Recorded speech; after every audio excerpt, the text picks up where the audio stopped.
बाहर से देखने पर रनर्स एक परफेक्ट कपल थे। जॉन हमेशा अपनी हॉलीवुड वाली स्माइल बिखेरता था। उसका चेहरा एक क्लासिक फिल्म स्टार लुक की याद दिलाता था। ऐसा लगता है जैसे हर महीने उसके आंगन में एक नई कार या एक नई मोटरसाइकिल आती थी। उसकी पत्नी वर्जीनिया और भी ज्यादा खूबसूरत थी। वो एक नीली आंखों वाली औरत थी। उसका फिगर भी बहुत अच्छा था। मुझे हमेशा हैरानी होती कि इतने पैसे होने के बावजूद वो लोग इतने सारे मिडिल क्लास लोगों के बीच क्यों रह रहे थे। ये पता चला कि उनके पास कम से कम 3 घर थे, जिससे पता चलता है कि जब वे पड़ोस में रहते थे तो वो इतने हफ्तों तक या महीनों तक गायब क्यों रहते थे। रनर्स काफी फ्रेंडली थे। जब मैं अपने गार्डन में घास काट रहा होता तो जॉन मुझे देखकर हमेशा वेव करता। कभी कभी ऐसा तब होता था जब वर्जीनिया अपने पूल के बगल में धूप सेंक रही थी, जो मेरे लिए काफी एम्बैरेसिंग था, तो मैं वहां से दूर चला जाता था। ऐसा लगता जैसे ये कपल अपना बेस्ट लाइफ जी रहे हों। लेकिन जैसे जैसे वक्त बीतता गया मुझे उनके रिश्तों में दरारें दिखनी शुरू हो गईं। वर्जीनिया जॉन से ज्यादा घर पर अकेली रहने लगी। वो सुबह जल्दी निकल जाता और आधी रात के बाद तक नहीं लौटता। कुछ दिन तो वापस ही नहीं आता था। जहां तक मैं बता सकता हूं कि मिसेस रनर के पास कोई सामान्य नौकरी नहीं थी। वो अपना ज्यादातर टाइम सुबह गार्डनिंग करने या बरामदे पर बैठकर पढ़ने में बिताती थी, और कभी कभी वो अपने पूल में बिकनी पहनकर नहाती थी, जिसे आसपास के यंग लड़के देखकर बहुत एंजॉय करते थे। क्योंकि मैं रात की शिफ्ट में काम करता हूं और अकेले रहता हूं, इसलिए मुझे दिन में कई बार वर्जीनिया के साथ बातचीत करने बाहर जाना पड़ता है। जब मुझे पता चला कि वो एक मॉडल थी तो मुझे कोई हैरानी नहीं हुई। हालांकि मुझे वास्तविक हैरानी तब हुई जब मुझे पता चला कि ना वो केवल खूबसूरत निकली, बल्कि चालाक और मजाकिया और बेकार जोक सुनने वाली एक लड़की निकली। हम हर दिन गार्डन से एक दूसरे को एकदम बकवास जोक्स सुनाते थे और धीरे धीरे हमारी बातचीत दोस्ती में बदल गई। जब मैंने वर्जीनिया से उसके मॉडलिंग करियर के बारे में पूछा तो उसने बताया कि वो पारंपरिक फोटो शूट करती थी और वो अपना ज्यादातर समय ओनली फैंस पर बिताती थी। मैं दंग रह गया जब उसने मुझे बताया कि वो महीने का कितना कमाती है। हम उसके गार्डन में बैठकर झूला झूल रहे थे और कुछ पी रहे थे। जब उसने मुझसे पूछा कि क्या मैं उसका अकाउंट देखना चाहूंगा तो मुझे यकीन नहीं था कि मुझे उसका कैसे जवाब देना होगा, इसलिए मैं बस मुस्कुराया और कंधे उचकाए। वर्जीनिया ने इसे हाँ के रूप में लिया और अपने पर्स में से एक पेन निकाला। उसने मेरा हाथ पकड़ा और मेरी हथेली पर डिस्काउंट कोड के साथ अपने अकाउंट का नाम लिखा। जैसे ही उसने मुझे छुआ मुझे लगा कि मेरा दिल गुनगुनाने लगा है। मैं 20 मिनट बाद घर गया और तुरंत ओनली फैंस पर लॉग इन किया। वर्जीनिया का अकाउंट टॉप 1% पर था और थोड़ी देर स्क्रॉल करने के बाद ऐसा लगा कि उसके प्रोफाइल पर बस सोलो कंटेंट था। जॉन या किसी और का कोई संकेत नहीं था। इसमें से ज्यादातर पोस्ट काफी अच्छे थे।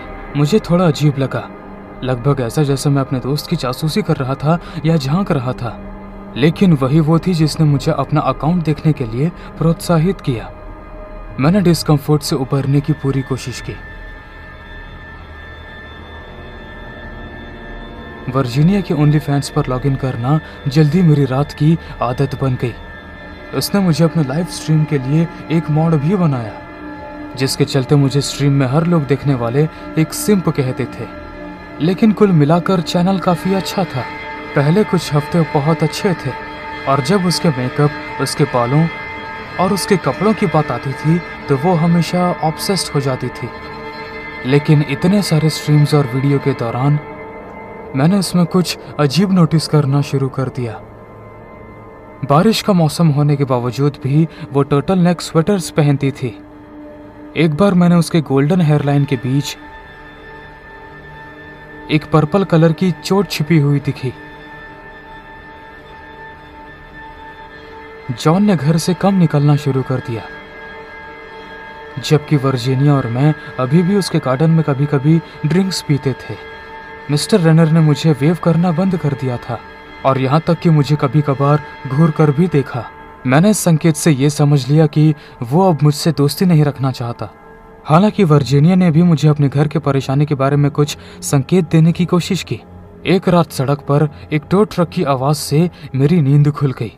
मैंने खिड़की से बाहर झांक कर देखा। रनर्स फुल मून डे की रोशनी में अपने गार्डन में खड़े होकर चुपचाप बहस कर रहे थे। मैं जॉन का नया खिलौना देख सकता था। वहां एक बहुत ही सुंदर नीली स्पोर्ट्स कार थी जिस पर किचन के चाकू के निशान थे।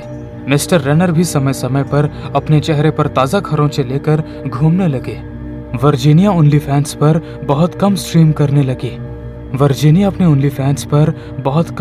करने लगी। गर्मियों के मौसम में मैं हर रात उन्हें झगड़ा करते हुए देख और सुन सकता था। मैंने उनके कुछ भयानक झगड़ों के बीच पुलिस को बुलाने का सोचा, लेकिन वे हमेशा जल्द ही शांत हो जाते। सच कहूं तो मैं इसमें इंटरफेयर नहीं करना चाहता था।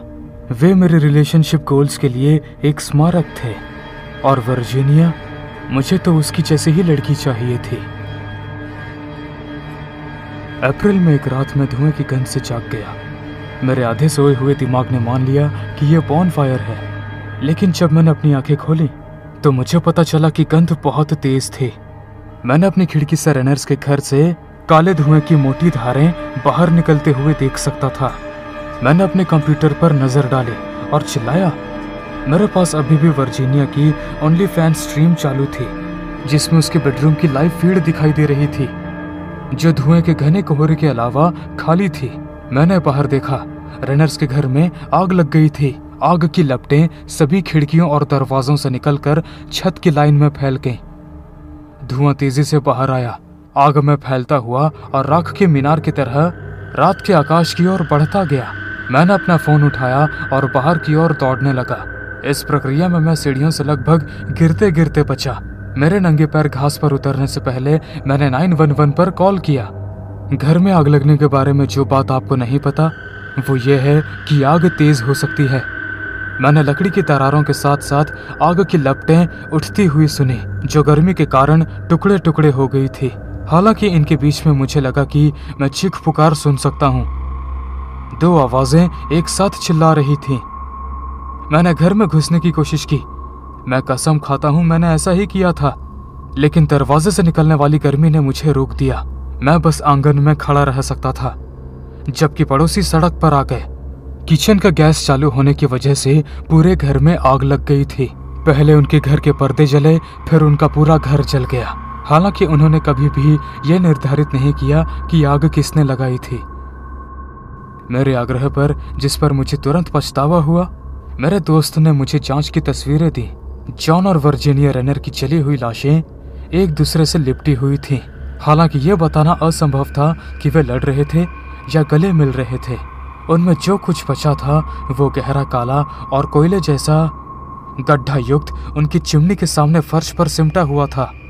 मुझे वर्जीनिया के अकाउंट पर अभी भी उस रात की लाइव स्ट्रीम याद है। ज्यादातर उसकी और जॉन की बहस थी। उसने उस पर बेवफा होने का आरोप लगाया। उसने मेरा नाम बताया।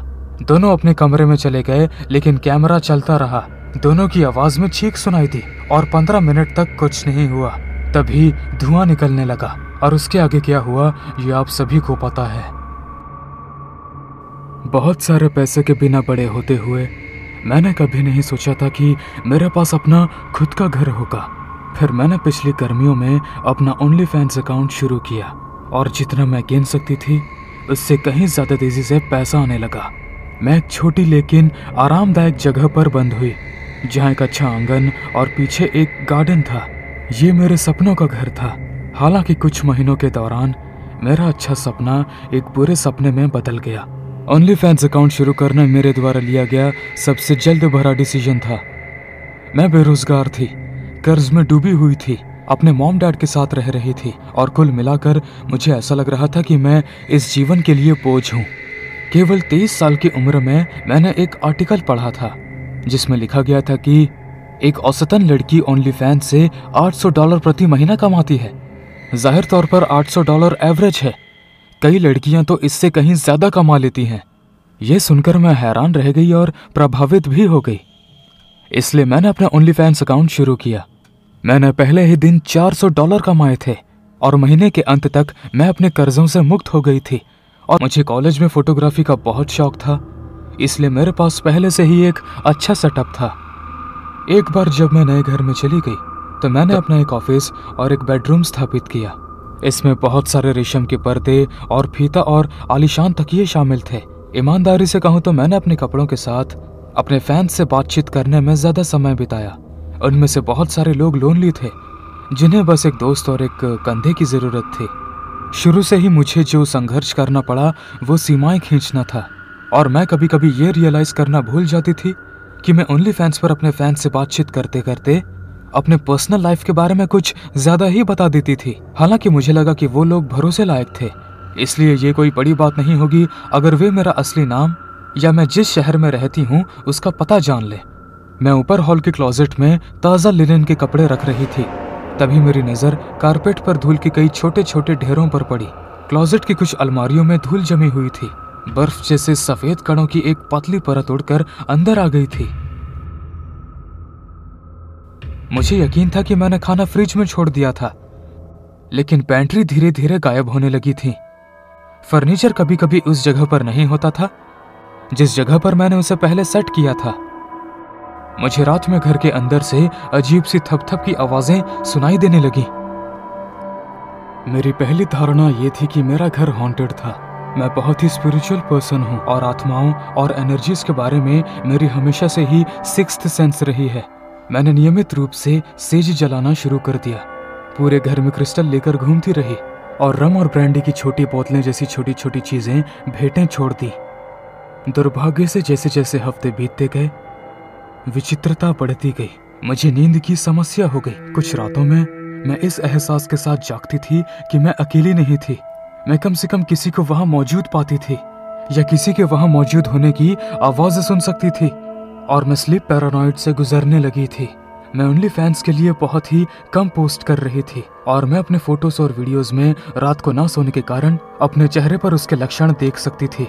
मेरी आंखें ढीली हो रही थी, मेरी त्वचा पीली पड़ रही थी, और जो फैंस चैट करते थे उनके लिए मुस्कुराहट या सहानुभूति पाना मेरे लिए और भी ज्यादा मुश्किल होता जा रहा था। जैसे जैसे रातें और दिन धुंधले होते जा रहे थे, मेरे सपनों का घर मुझे एक जेल की तरह महसूस हो रहा था। क्योंकि मैं कोई भी काम नहीं कर पा रही थी, इसलिए मैं ज्यादातर अपना समय हॉल से बेडरूम और बेडरूम से हॉल तक एक मरे हुए शरीर की तरह वहां पड़ी रहती थी। हालांकि आखिरकार मेरा डर अब कुछ समय बदल गया। ये मेरा घर था और मैं किसी को मुझे डराने नहीं दूंगी। तभी एक रात मेरी नींद खुली और मैंने देखा कि मेरे ठीक ऊपर से चरमराने की आवाज आ रही थी। मैंने अपने डर का सामना करने का फैसला किया।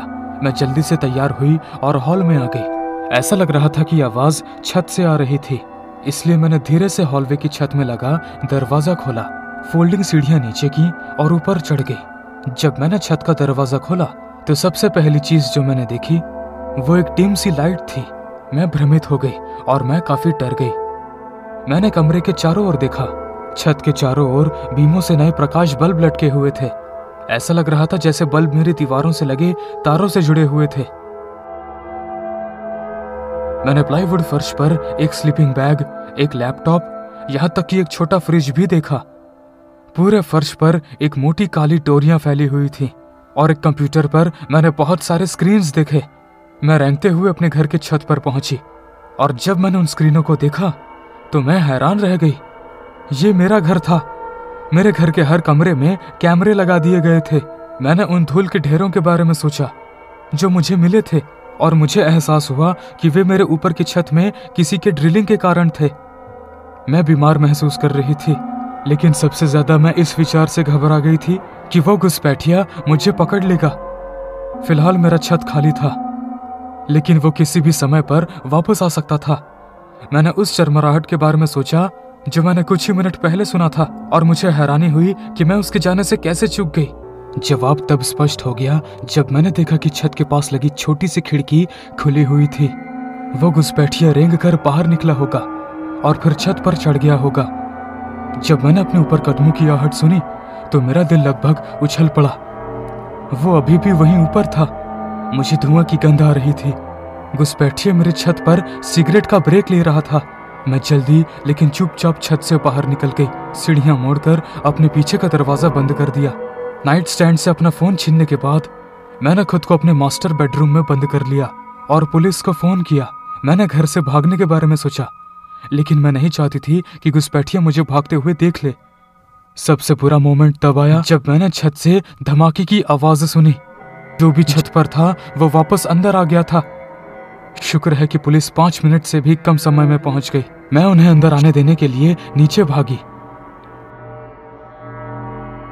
जैसे ही वे छत की ओर बढ़े, उन्होंने खिड़की के बीच में फंसे उस छोटे आदमी को पकड़ लिया।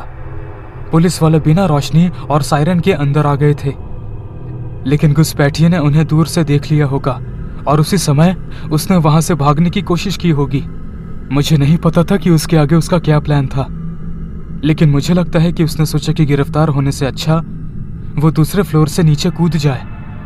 2 हट्टे कट्टे पुलिस ऑफिसर उस आदमी को घसीटकर वापस छत की ओर ले आए, और जब वे उसे पकड़ने की कोशिश कर रहे थे तो मैंने उसके चेहरे को अच्छी तरह से देखा। भूरे पतले बाल, गहरी आंखें और थोड़ी झुकी हुई नाक वाला वो एक एवरेज आदमी था। अगर हम सड़क से गुजरते तो मैं उसे दोबारा नहीं देखती, लेकिन जब पुलिस उसके ऊपर थी तो उसने जिस एक्सप्रेशन से मुझे घूरा, वो सीन मैं अपने दिमाग से अभी भी नहीं निकाल पा रही हूँ। उसके मुंह पर एक बहुत ही गंदी स्माइल थी। उसके मुंह से लार टपक रही थी और वो अपना जीभ बार बार बाहर निकालकर मुझे चिढ़ाने की कोशिश कर रहा था। मुझे बाद में पता चला कि उसके पास मेरे सैकड़ों घंटे के वीडियो फुटेज थे। मेरे सोते हुए दर्जनों वीडियोस उसके पास से मिल गए थे।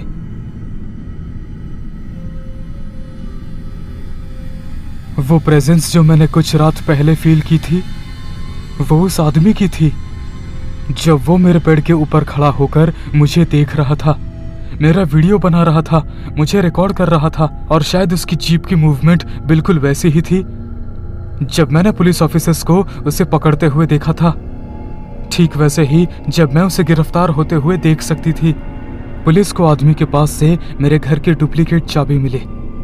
किसी समय शहर में मेरा पीछा करते हुए वो मेरी चाबियां स्वाइप करने और उनकी कॉपी करने और फिर मेरे नोटिस करने से पहले उन्हें वापस लौटाने में कामयाब रहा होगा।